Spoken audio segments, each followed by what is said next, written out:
بسم اللہ الرحمن الرحیم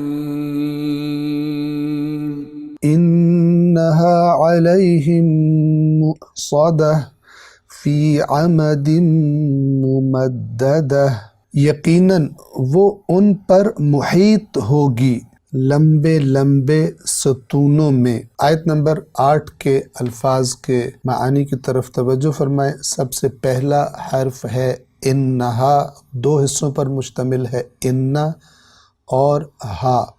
انا حرف تاکید ہے، جہاں پر انا آتا ہے تو اس کا مطلب یہ ہوتا ہے کہ اس کے بعد جو بات کی جائے گی وہ بڑی اہم بات ہے، اور اسی کو ہم تاکید کہتے ہیں۔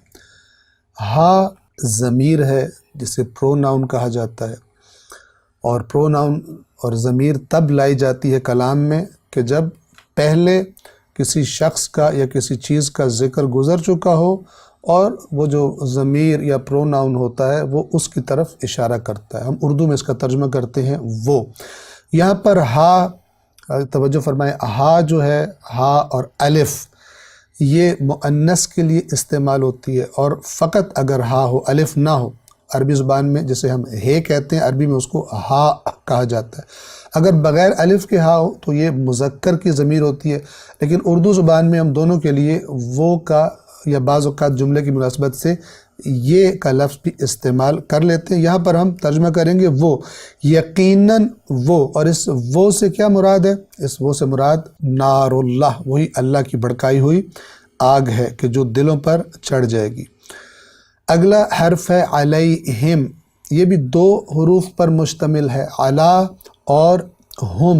جب یہ آپس میں ملیں گے تو تھوڑی بہت تبدیلی واقع ہو جائے گی اور علیہم بن جائے گا۔ علا کا معنی ہوتا ہے پر، جب ایک چیز دوسری کے اوپر ہوتی ہے، اس معنی میں علا پر، اور ہم یہ بھی پروناؤن ہے جمع کے لیے، ان پر، اور ان سے مراد کون ہے؟ وہی کہ جو جہنم کی آگ میں ڈالے جائیں گے، اور یہاں پر مراد وہ افراد ہیں کہ جو وہی مال جمع کیا کرتے تھے اور لوگوں کو تانے دیا کرتے تھے، لوگوں کی عیب گوئی کیا کرتے تھے، جھگڑے فساد ڈلوایا کرتے تھے۔ انہا علیہم، یقیناً وہ، یعنی وہ آگ، علیہم ان پر، مؤصدۃ، اور جب ہم وقف کریں گے آیت مکمل ہوتی ہے یہاں پر تو ہم کہیں گے مؤصدہ۔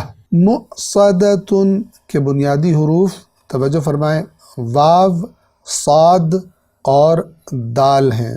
اس کا جو اصل معنی ہے وہ ہے کسی چیز کا کسی دوسری چیز میں شامل ہو جانا، اور اس میں شامل ہو کر پھر گویا کہ جیسے ایک چیز دوسری چیز میں شامل ہو کر پھر بند کر دی جاتی ہے اور وہ اس سے الگ نہیں ہو سکتی، یہ معنی ہے۔ ایک لفظ ہے عربی زبان میں الاصید۔ الاصید اس باڑے کو کہا جاتا ہے جہاں جانوروں کو بند کیا جاتا ہے اور پھر اس کے بعد وہ باہر نہیں نکل سکتے۔ تو اب اصید کا معنی وہ باڑا کہ جہاں پر جانوروں کو بند کر دیا جاتا ہے اور وہ باہر نہیں نکل سکتے، اگر یہ معنی آپ کے ذہنوں میں ہو تو واو، صاد اور دال کا تقریباً یہی معنی بنتا ہے۔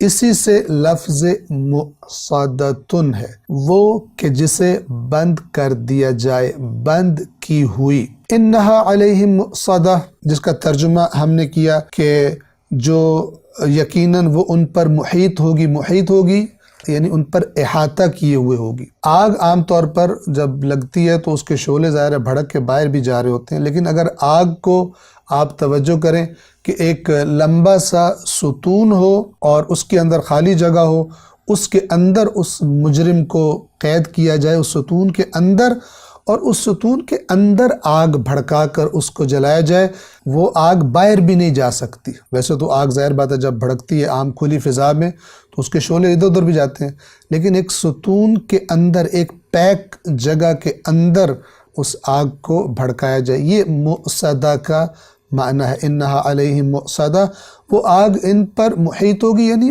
بند کر دی گئی ہوگی، کوئی راستہ کھلا نہیں ہوگا کہ وہ شعلے باہر نکلے، بلکہ ساری کی ساری حرارت اس آگ کی اسی مجرم کو جلانے کے لیے ہوگی کہ اللہ تبارک و تعالیٰ کی ذات اقدس سے پناہ مانگنی چاہیے کہ ایسے انجام کا انسان شکار ہو۔ انہا علیہم مؤصدہ، یقیناً وہ ان پر احاطہ کیے ہوئے ہوگی، محیط ہوگی، اور یہ تو اردو کا ترجمہ ہے، اس کے لیے محیط کا لفظ مترجم لے کر آئے ہیں، لیکن ہم نے معنی واضح کر دیا کہ بند کر دی گئی ہوگی، وہ آگ باہر نہیں نکلے گی، کوئی بیچ میں سوراخ یا دروازہ یا کھڑکی نہیں ہوگی، بلکہ مکمل طور پر وہ اندر ہی بھڑکے گی اس ستون میں اور ان کو جلائے گی۔ یہ ستون کا جو بار بار کہہ رہا ہوں یہ اگلی آیت میں وضاحت ہو جائے گی، آیت نمبر 9 کی انشاءاللہ آئندہ درس میں وضاحت کریں گے۔ السلام علیکم ورحمۃ اللہ وبرکاتہ۔